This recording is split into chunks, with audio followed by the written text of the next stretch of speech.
अभी हमने प्रश्नावली 1.5 के समस्त उदाहरणों को हल करना सीखा है। अब हम प्रश्नावली के सवालों को हल करना सीखेंगे या कर रहे हैं, ठीक है। तो ये क्या है, अपन कौन सा क्वेश्चन नंबर पहला सॉल्व करते हैं। क्वेश्चन नंबर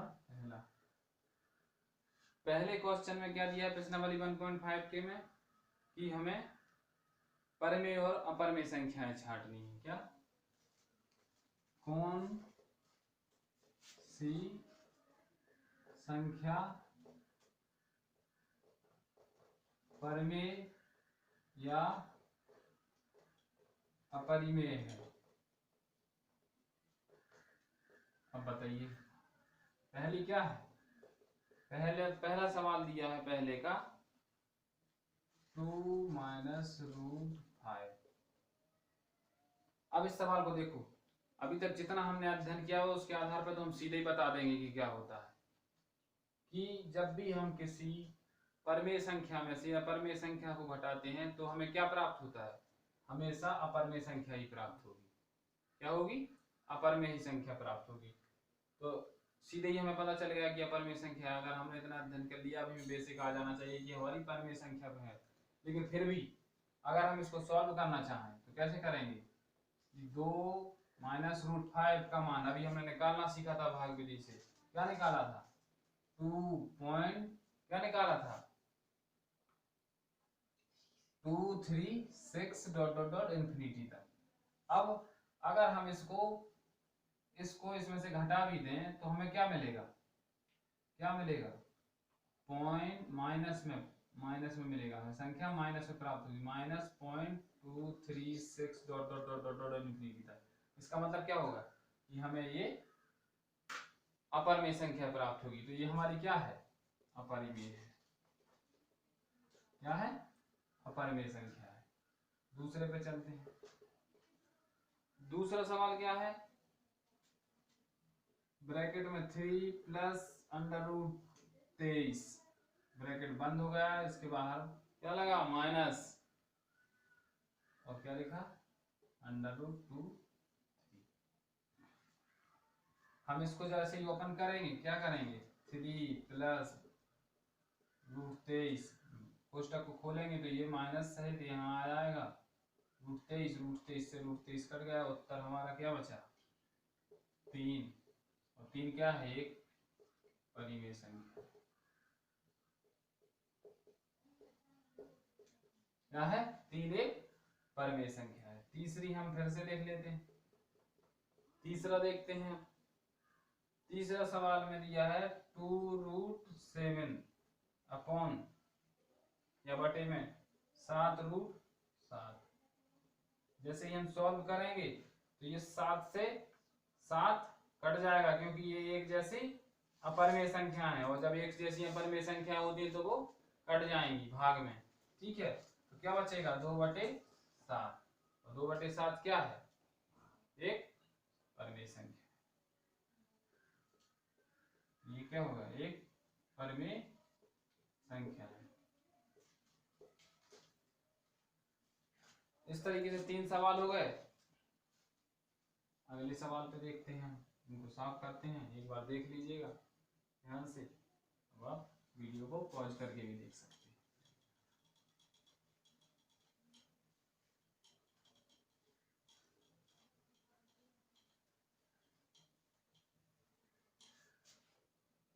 अब हमारा चौथा सवाल है, क्या, चौथा सवाल है हमारा 1/√2। ये कैसी है, एक तो हमें देखना भी पता चलता है किसी भी परमेय संख्या में जब हम किसी भी अपरमेय संख्या से भाग देते हैं तो क्या प्राप्त होता है, क्या प्राप्त होता है, अपरमेय संख्या ही प्राप्त होती है। तो हम कैसे भी लिख लें, चाहे 1/2 √2 का मान लिख दें। √2 का मान क्या होता है, 1.4142 ...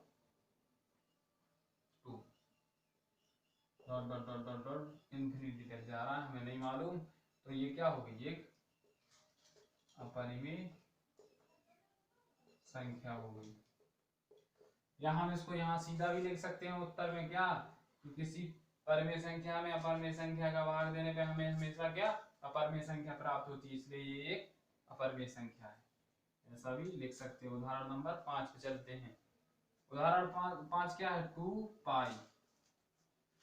पाई क्या है, इसमें एक अपरिमेय संख्या है। तो हम क्या समझ सकते हैं कि किसी भी परिमेय संख्या में अपरिमेय संख्या का गुणा करने पर हमेशा क्या प्राप्त होता है, अपरिमेय संख्या प्राप्त होती है। हमें मान लिखना है तो मान लिख के भी कर लें कि 2 इंटू 3.1425 1415 इतना dot dot dot dot infinity तक। तो ये हमें अब आगे हम संख्या ही लिख पाएंगे और उसका गुणा करेंगे तो भी हमें अपरिमेय संख्या ही प्राप्त होगी। तो ये क्या होगा, एक अपरिमेय संख्या है। ठीक है, तो ये हमारे पहला सवाल हो गया, जिसमें हमने अपने पहले सवाल के 5 पार्टों को हल करना सीख लिया। चलिए अब हम बढ़ते हैं अपने सवाल नंबर 2 की ओर। इसकी ओर 2।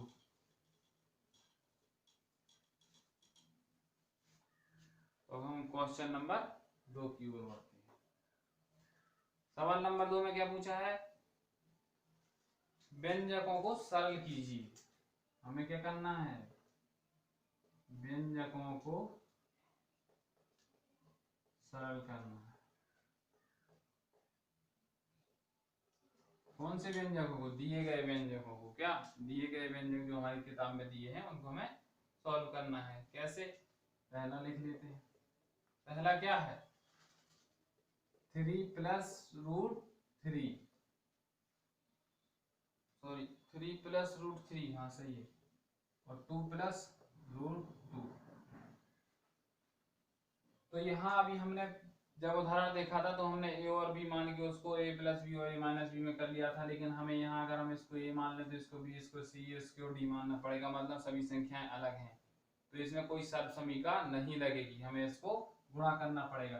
तो जब भी दो ब्रैकेट में दो अलग अलग संख्या दी रहती तो हम क्या करते हैं, पहली वाली संख्या का पूरे ब्रैकेट में गुणा करेंगे, फिर चिन्ह सहित दूसरी संख्या का पूरे ब्रैकेट में गुणा करेंगे। तो इसी तरह हम लिख लेंगे कि 3, इस 3 का पूरे ब्रैकेट में गुणा करेंगे, 2 प्लस रूट 2, और ये चिन्ह सहित फिर से करेंगे तो प्लस रूट 3 का गुणा पूरे ब्रैकेट में कर देंगे। ये क्या आ जाएगा, 2 प्लस रूट 2। क्या आया समझ में, कैसे लिखा ये कि इस 3 का पूरे ब्रैकेट में, फिर इस रूट 3 का पूरे ब्रैकेट में। देखो ये 3 पूरे ब्रैकेट, 3 और पूरा ब्रैकेट, फिर चिन्ह सहित रूट 3 और पूरा ब्रैकेट, ये आ गया। अब हम गुणा कर देंगे तो 3 का गुणा 2 में करेंगे तो क्या होगा, 6। अब 3 का गुणा रूट 2 में करेंगे तो क्या आ गया, ये परिमेय संख्या है, ये अपरिमेय संख्या है, और किसी भी परिमेय अपरिमेय संख्या को गुणा करने पे क्या दोनों एक साथ आ जाती हैं। तो क्या 3 रूट 2, इसमें क्या है, एक, इसके साथ एक परिमेय संख्या भी है तो हम 3 का गुणा 1 में कर देंगे। परिमेय का परिमेय में होता है, अपरिमेय का अपरिमेय में होता है। 3 एकम 3 और रूट 2 का रूट 2। अब ये प्लस है तो प्लस लगा देंगे। अब रूट 3 का किसमें, ये अपरिमेय है, ये परिमेय है, इसका गुणा करेंगे तो इसमें क्या एक परिमेय रहता है, इस एक का गुणा हम एक लिखते नहीं, इसका गुणा 2 में हो जाएगा तो ये क्या 2 हो जाएगा, और रूट 3 का रूट 3 हो जाएगा। ठीक है, फिर प्लस ये क्या है, रूट 3 और रूट 2, तो हम इसको कैसे लिख देंगे, अंडर रूट में। ये अपरिमेय है, ये अपरिमेय है, लेकिन ये समान नहीं है। अगर समान होती तो इसका अंडर रूट हट जाता, लेकिन समान नहीं है तो हम इनको अंदर गुणा कर देंगे और इस तरीके से लिख देंगे। ये हमारी संख्या हो गई। तो हम उत्तर निकाल लेंगे 6 plus 3 root 2 plus 2 root 3 plus root 6।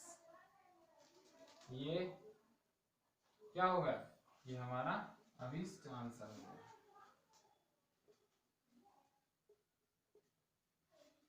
ठीक है, ये हमारा दूसरे का पहला सवाल सॉल्व हो गया। इसी तरीके से हम अब दूसरा सवाल सॉल्व करते हैं। पहले दूसरे सवाल का दूसरा सवाल ये हमारा सॉल्व होगा।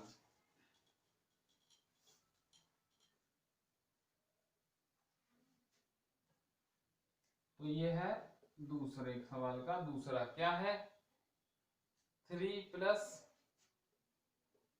रूट 3 और 3 माइनस रूट 3। तो अभी हम फिर से क्या, अब इसमें हम क्या कर सकते हैं, सर्वसमीका लगा सकते हैं। कैसे लगा सकते हैं, कि अगर इस 3 को a मान लें तो इसमें भी ये दिख रहा है, और इस रूट 3 को b मान लें तो यहाँ भी b दिख रहा है, और यहाँ प्लस का चिन्ह लगा है, यहाँ माइनस का लगा है। तो जो सर्वसमीका बन गई, क्या होता है, a प्लस बी और a माइनस बी बराबर क्या होता है, यहाँ लिख देंगे, क्योंकि a प्लस बी और a माइनस बी बराबर क्या होता है, a square minus b square.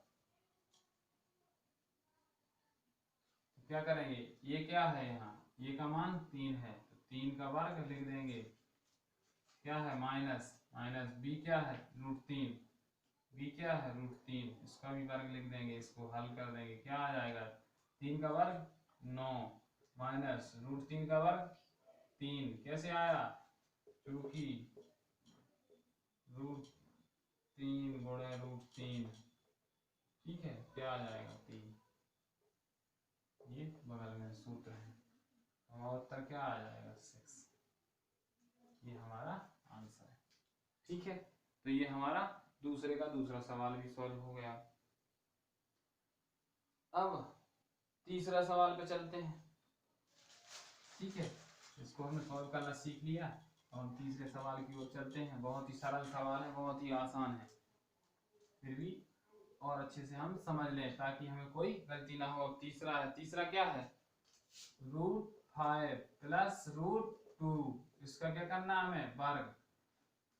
अब यहाँ देखो ये क्या है, अगर हम इसको a मान लें और इसको b मान लें तो ये क्या दिया है, a प्लस बी का होल स्क्वायर, क्योंकि क्या होता है a प्लस बी का होल स्क्वायर बराबर क्या होता है, a square plus b square plus 2ab।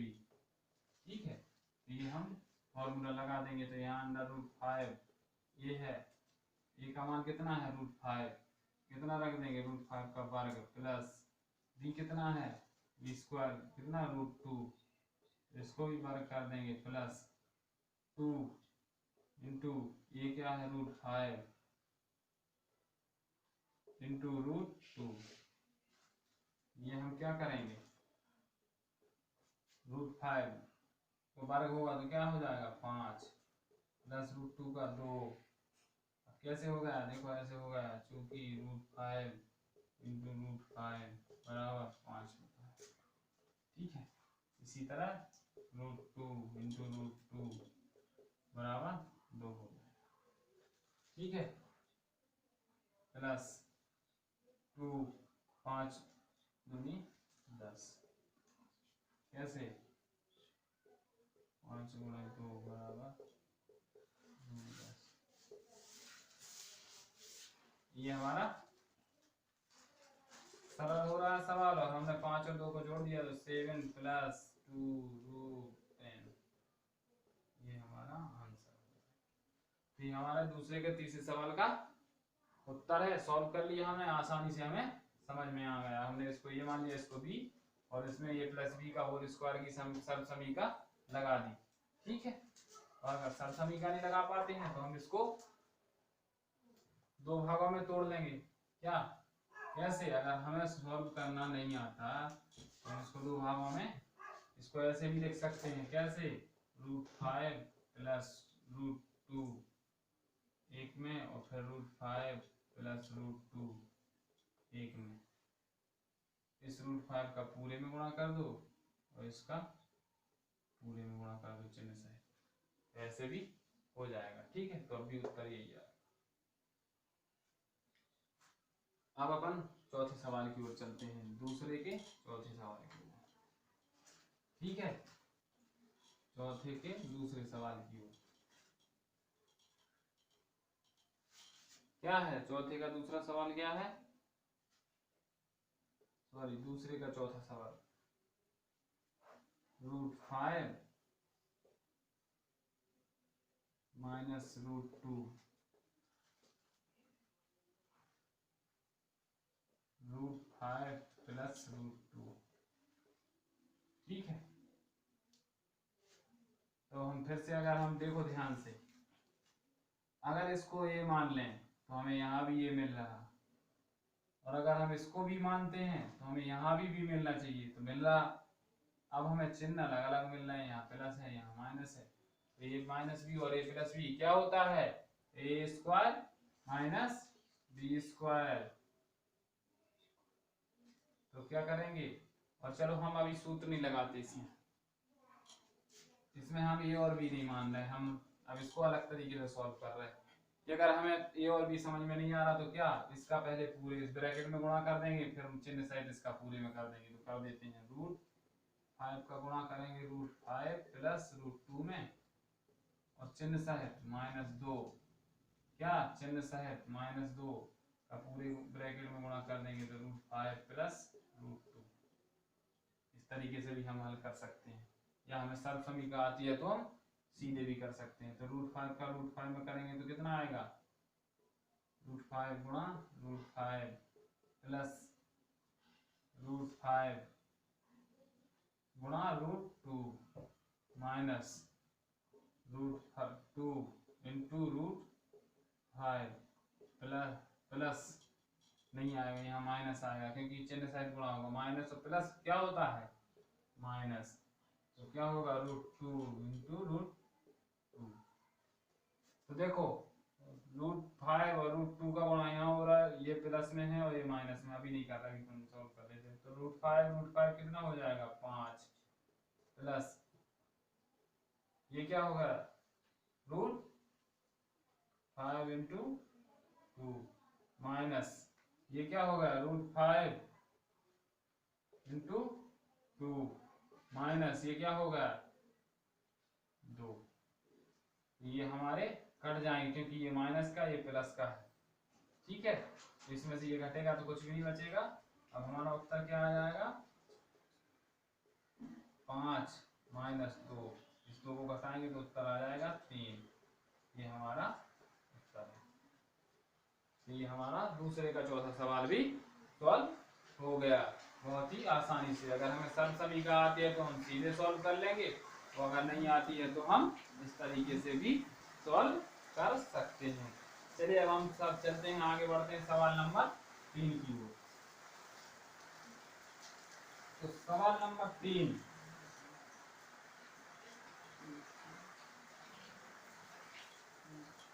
सवाल नंबर 3 की ओर।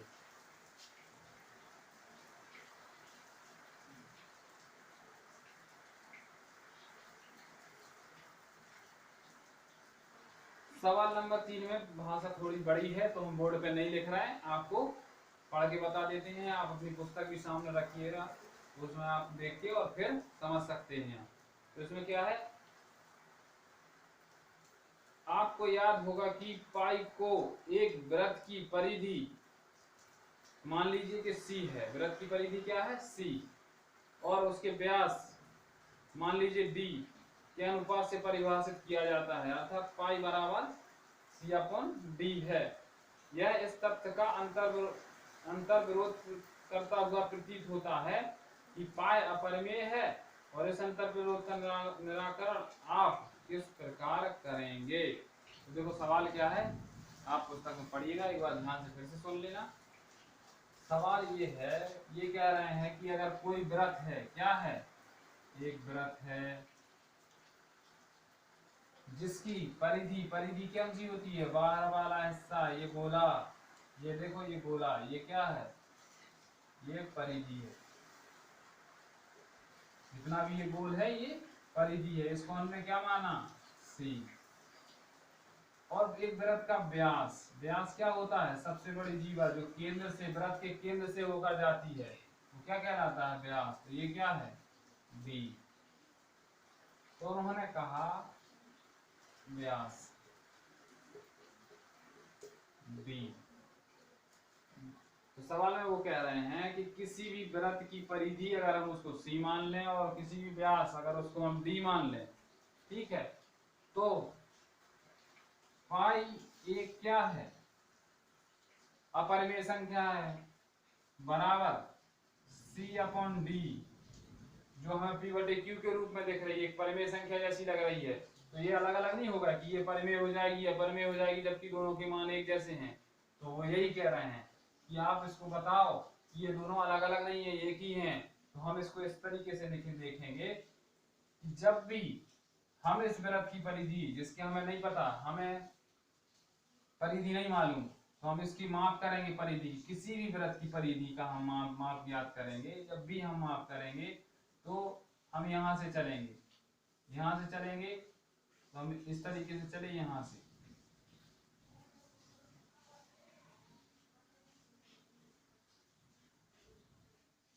अब हम जहां से शुरू किया था वहीं तक चलेंगे तो ये हमारे क्या उस वृत्त की परिधि की माप हो जाएगी, लेकिन हमें इस सी का मान एग्जैक्ट पता नहीं चलेगा और इस डी का मान भी जितना होना चाहिए हमें पता नहीं चलेगा। हम एक अनुमान के तहत उसको लिख लेंगे, जैसे हम पाई बराबर 22/7 लिख लेते हैं, ये एक संबंध लिख लेते हैं कि ये ऐसा संबंध इसमें होता है। किसी भी वृत्त की परिधि और व्यास में एक संबंध होता है जो 22/7 होता है, जो कॉमन होता है।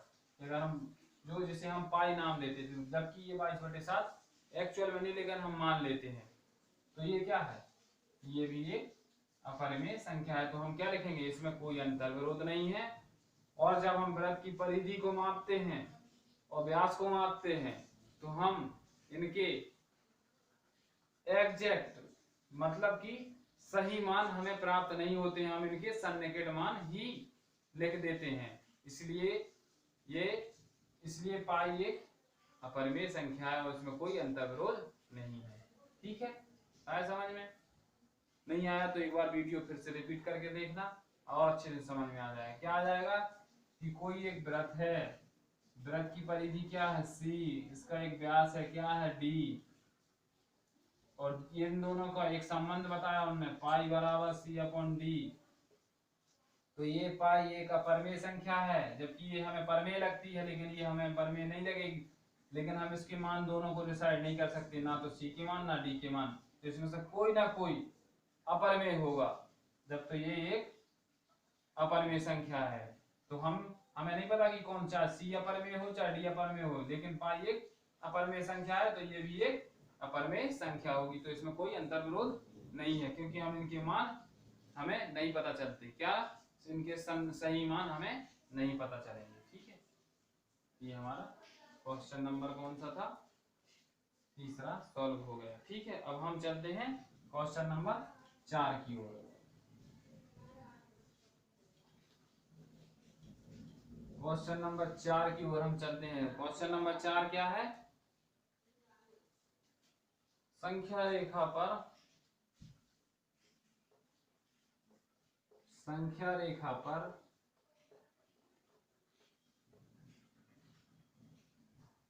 √9.3 को निरूपित कीजिए।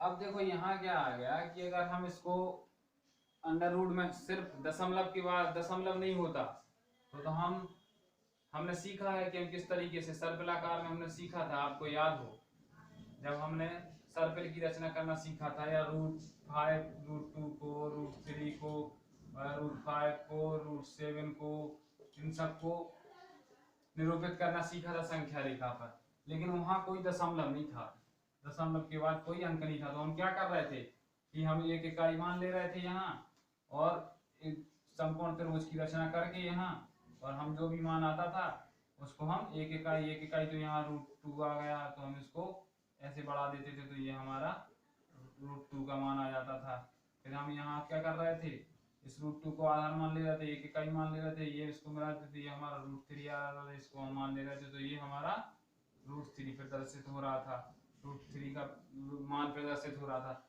लेकिन यहाँ दशमलव है तो हम इसको इस विधि से नहीं कर सकते। अगर आपको याद हो तो हम इसको इस विधि से सॉल्व नहीं कर सकते। तो अब हम क्या करेंगे, इसको हमें दूसरा तरीका अपनाना पड़ेगा। अब हमें संख्या रेखा पर प्रदर्शित तो करना है, तो देखो ध्यान से किस प्रकार से करेंगे। हम इस प्रकार करेंगे कि हम संख्या रेखा पे एक रेखा खींचेंगे। क्या खींचेंगे, एक रेखा खींचेंगे, एक रेखा खींचेंगे। अब जो अंडर रूट में दशमलव वाली संख्या है इसको हम माइनस में ले लेंगे। क्या करेंगे, माइनस की ओर। पहले तो हम यहाँ इसको 0 मान लेते हैं, इसको हमने 0 माना, ये हमारा बिंदु क्या है, बिंदु ओ, बिंदु ओ। ठीक है, यहाँ हम क्या लिखेंगे, -1 -2 -3 -4 -5 -6 -7 -8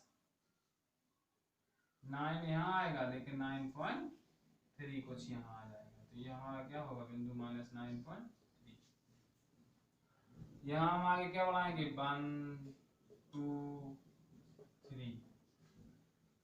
तो हमें जब √9.3 को प्रदर्शित करना है तो हम इसको माइनस की ओर से ले लेंगे, और माइनस की ओर जाने के बाद हम क्या करेंगे कि इसको हम b मान लेंगे और इसको हम c मान लेंगे। क्या मान लेंगे, इसको b और c। अब प्रकाल की सहायता से बिंदु b और c को हम अर्धक करेंगे। क्या,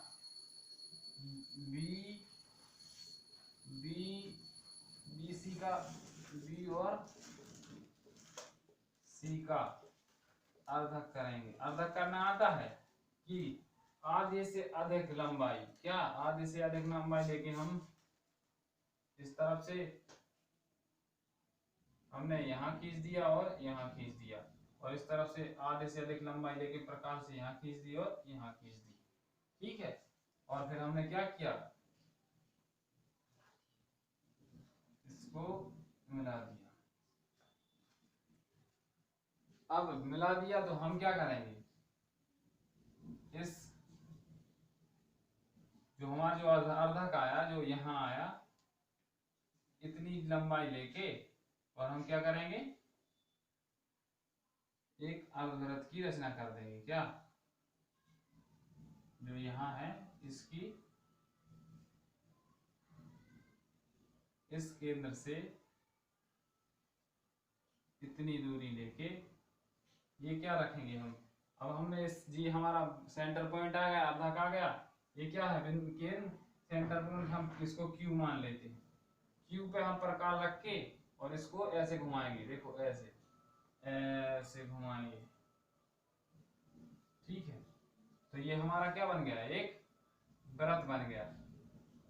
ये हमारा क्या बन गया, वृत्त बन गया। ये हम अब साफ कर रहे हैं, हमें थोड़ी जरूरत है, इसलिए हमने क्या किया, माइनस की ओर 9.3 तक गए, जिसको हमने बिंदु आगे एक ओ से एक तक बढ़ाया, जैसे हमने C मान लिया। अब हमने बिंदु B और C का अर्धक किया, कैसे, आधे से अधिक दूरी लेके एक यहाँ चाप लगाया, एक यहाँ लगाया और अर्धक हो गया। अब हमने बिंदु जो हमें Q प्राप्त हुआ, अर्धक, अर्धक का सेंटर पॉइंट जो हमें संख्या रेखा पर प्राप्त हुआ, उसको केंद्र मानकर हमने क्या, एक और इसको B तक ले गए। कहां से, C से B तक, जो हमें एक अर्धवृत्त का निर्माण करता है। अब अर्धवृत्त का निर्माण हो गया, इसके बाद हम क्या करेंगे, बिंदु O पर हम क्या करेंगे, एक समकोण बना देंगे। यहाँ इस पे एक लंब डाल देंगे। क्या कर देंगे, बिंदु O पर चांदे की सहायता से या स्केल की सहायता से हम क्या, एक लंब डाल देंगे। तो ये हमें बिंदु P प्राप्त हो गया। अब ये P प्राप्त हो गया, अब हम क्या करेंगे, ये हमारा ये बिंदु क्या है, हमारा √9.3 है। क्या है, ये बिंदु √9.3 है। इसको मैं संख्या रेखा पर लाना है, तो हम क्या करेंगे, संख्या रेखा पर लाना है तो हम क्या करेंगे, प्रकार की सहायता से इसको dot dot dot dot dot dot, ये हमारा बिंदु यहाँ मिलेगा। तो ये हमारा बिंदु यहाँ प्राप्त हुआ, इसको हम y मान लेंगे, इसको हम x मान लेंगे, x माना, ये हमारा √3। इस तरीके से हम √9.3 को संख्या रेखा पर प्रदर्शित कर दिया। किस प्रकार किया, एक बार फिर से सुन लेते हैं। संख्या रेखा खींची हमने, संख्या रेखा पर दाएं तरफ प्लस की संख्या है और बाएं तरफ माइनस की संख्या है, और हमने केंद्र के और 0 को क्या माना, बिंदु O। तो बिंदु ओ से हमने जो हमें 9.3 निरूपित करना है वो माइनस की ओर ले लिया। ठीक है, जब माइनस की ओर ले लिया तो हमने फिर एक बिंदु जहां हमारा प्लस में 1 है उसको हमने बिंदु क्या माना, सी। क्या माना, बिंदु सी। बिंदु सी जब दोनों को माना तो हमने बिंदु बी जो 9.3 का बिंदु है और बिंदु ए का बिंदु सी है, बिंदु सी और ए का हमने आधा किया। क्या किया, आधा। किस प्रकार करते हैं, आधे से अधिक दूरी लेकर और एक बार एक से और एक बार बी से ऊपर नीचे चाप लगाया और दोनों को मिला दिया तो हमें क्या, हमें केंद्रक प्राप्त हुआ। क्या होगा, सेंटर पॉइंट। और हमने दोनों इस सेंटर पॉइंट से हमने क्या किया, बिंदु सी की दूरी ले ली। क्यू सी की दूरी, क्यू और सी की दूरी लेके हमने एक अर्धवृत्त की रचना की। फिर हमने बिंदु ओ जहां 0 है, बिंदु ओ पर क्या किया, एक लंब डाला जो अर्धवृत्त को एक बिंदु पी पर काटता है।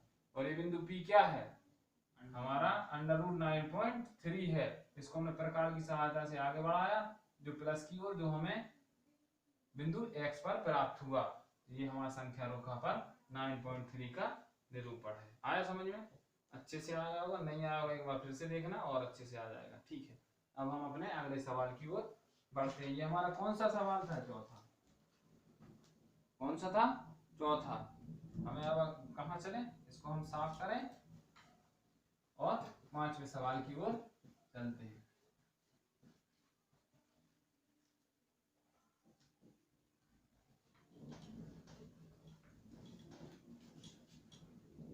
अब चलते हैं हम अपने कौन से क्वेश्चन नंबर 5 की ओर। क्वेश्चन नंबर 5 क्या है, इसमें हमने क्या सीखा, 4 में क्या सीखा क्वेश्चन में, संख्या रेखा पर अंडर रूट में दशमलव वाली संख्याओं का निरूपण करना। अब हमें क्या सीखना है, हरों का परमेयकरण। तो यहाँ क्या करना है, हरों का परमेयकरण।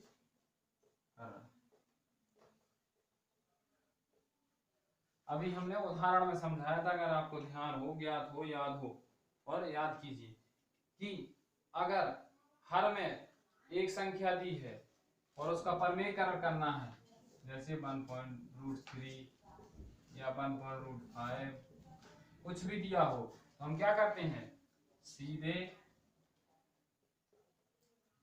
उसी संख्या का गुणा कर देते हैं ऊपर नीचे, कोई दिक्कत नहीं है। सीधे ही उस संख्या का गुणा कर देंगे ऊपर नीचे और हल कर देते हैं, उत्तर प्राप्त हो जाता है।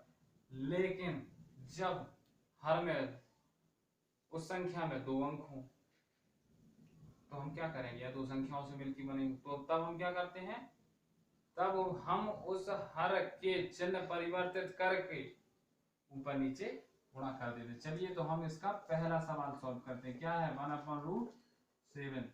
तो इसका हमें हर का परमेयकरण करना है। तो किस तरीके से करेंगे, हर का परमेयकरण करना, सीधे हम इसको क्या करेंगे, √7 का ऊपर नीचे गुणा कर देंगे। क्या कर देंगे, गुणा। क्या हो गया, √7 बटे √7 गुणा √7, तो ये क्या है, वर्गमूल हो गया। तो हम क्या लिख देंगे, √7/7, ये हमारा उत्तर हो गया। ठीक है, ये बहुत आसान है, इसी तरीके से हमने उदाहरण में बताया था, ये अब यहाँ मिल गया तो हमने यहाँ कर लिया। अब बात करते हैं दूसरे की। दूसरा क्या है, दूसरा सवाल है 1/1 √7 माइनस √6 या √7 √6, इसका परमेयकरण करना है।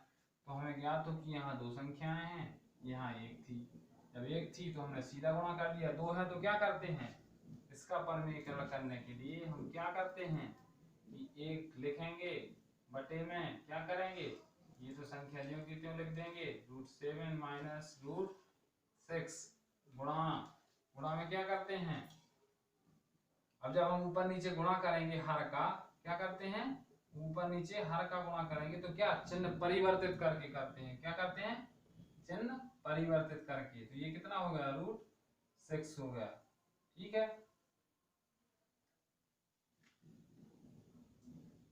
ये √6 6 हो गया, और ये कितना है रूट 7 माइनस रूट 6, ठीक है, सॉरी प्लस होगा, ये दोनों ऊपर नीचे प्लस का गुणा है, चिन्ह परिवर्तित करके करते हैं। अब इसको हम सॉल्व कर देते हैं। क्या क्या सॉल्व, हमें क्या समझ में आया कि ये संख्या का जब इसका हम एक में गुणा करेंगे तो हमें क्या प्राप्त होगा, वही संख्या प्राप्त होगी।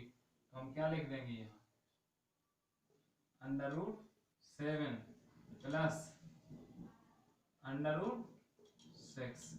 ये तो हमें वही संख्या मिल गई कि जब हम इस संख्या में एक का गुणा करें। लेकिन नीचे नीचे क्या है, अगर हम इसको a मान लें, इसको b मान लें, तो हमें यहाँ भी ये प्राप्त हो रहा है, यहाँ भी b प्राप्त हो रहा है, यहाँ माइनस है, यहाँ प्लस है। तो हम इसको क्या, a प्लस बी और a माइनस बी का फॉर्मूला क्या हो जाएगा, a माइनस बी और a प्लस बी, तो क्या हो जाएगा a स्क्वायर, क्या होता है a square minus b square. तो ये का मान क्या है रूट 7, क्या है रूट 7 का वर्ग, और माइनस b क्या है रूट 6, क्या है रूट 6। क्या लिख देंगे हम, बराबर क्या जाएगा, ये हमारा उत्तर हो जाएगा कि रूट 7 प्लस रूट 6 बटे ये अपॉन कितना हो गया 7 माइनस 6, ये हमारा उत्तर हो गया। क्या रूट 7 प्लस रूट 6, ये हमारा उत्तर हो गया। ठीक है, तो ये हमारा दूसरा सवाल भी सॉल्व हो गया।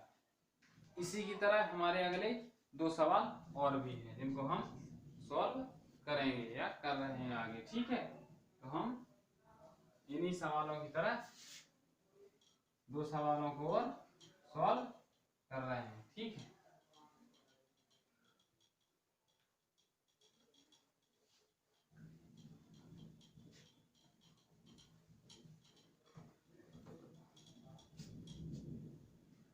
अब हम चल रहे हैं कौन से, सवाल नंबर 3 की ओर। किसकी ओर, 3 की ओर। क्या है 1/√5 प्लस √2,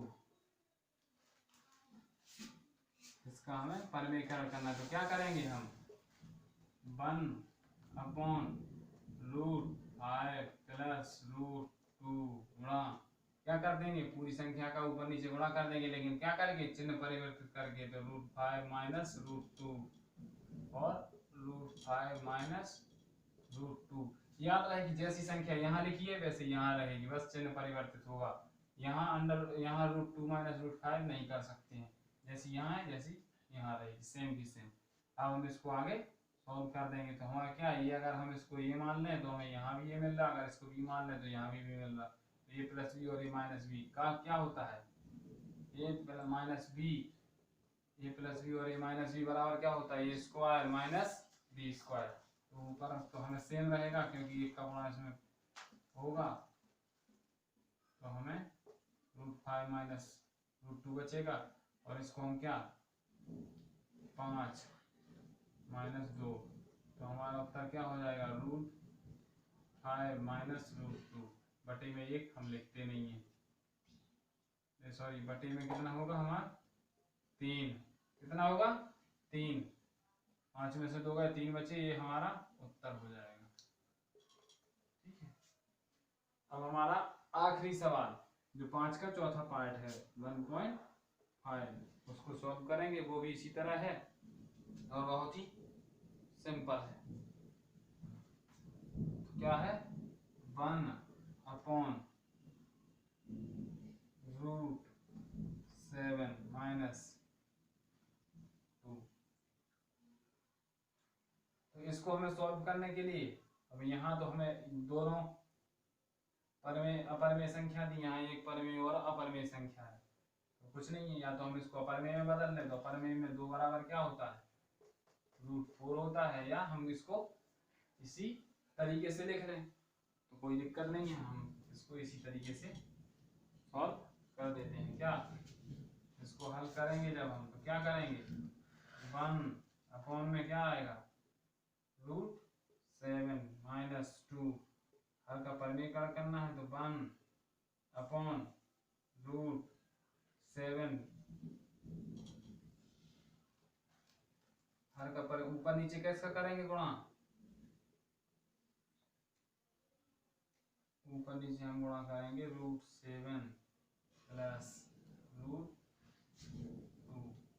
ऑन √7 प्लस √2। यहाँ हमने प्लस किया क्योंकि यहाँ माइनस है इसलिए हमने प्लस किया। अब आगे हम सॉल्व कर लेंगे इसको। तो आगे जब हम सॉल्व करेंगे तो एक का गुणा जब इसमें होगा तो संख्या सेम की सेम आ जाएगी, √7 प्लस √2।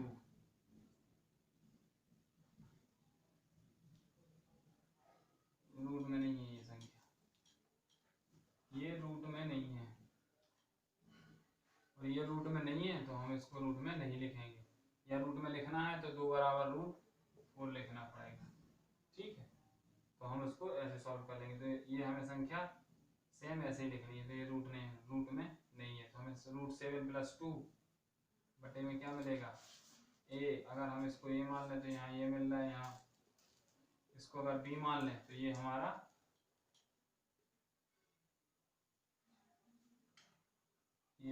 बी है। इसको अगर ये माने तो क्या होगा, a² माइनस b²। तो हमारा कितना आ जाएगा, 7 माइनस 4 कितना आ जाएगा, 7 माइनस 4। हमारा उत्तर क्या हो जाएगा, उत्तर हो जाएगा √7 प्लस 2 बटे 3। ये हमारा उत्तर हो जाएगा। और यहाँ हम उत्तर लिख देंगे। तो इस तरीके से हमारे 1.5 प्रश्नावली भी पूर्ण होती है, जिसे हमने एक एक सवाल को सॉल्व करना सीखा, क्या उदाहरण सहित।